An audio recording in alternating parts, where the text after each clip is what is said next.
40% ఇచ్చాడు ఇదివరకు. అందుకే వీళ్ళు 34% ఇచ్చింది. జగన్ కిందటిసారి 2020 19-20 ఎలక్షన్స్ బిగినైనప్పుడు 34% రిజర్వేషన్లు జీవో ఇచ్చాడు.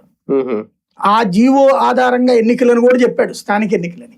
ఎన్నికల సంఘానికి కూడా అది పంపించాడు. దాని మీదన ఒక అతను సవాల్ చేశాడు హైకోర్టులో.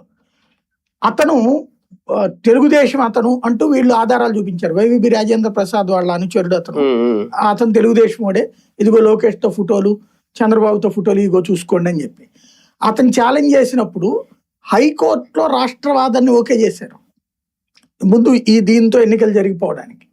కానీ సుప్రీంకోర్టులో మళ్ళీ ఛాలెంజ్ చేశాడు దీన్ని, ఈ తీర్పుని. సుప్రీంకోర్టు 50% దాటడానికి వీల్లేదండి.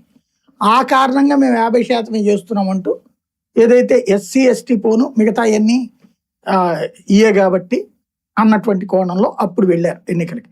అంటే అప్పుడు బీసీలకి నేను చేశానని చెప్పుకోవడానికి జగన్మోహన్ రెడ్డి ప్రయత్నించాడు.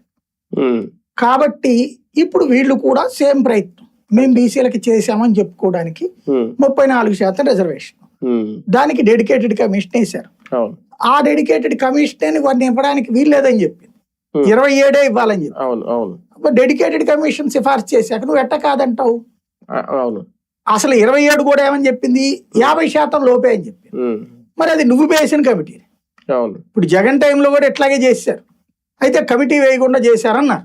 వీళ్ళు కమిటీ వేసి చివరికి ఏం తేల్చారు, 27 అన్నారు, అది కూడా 50% లోపే.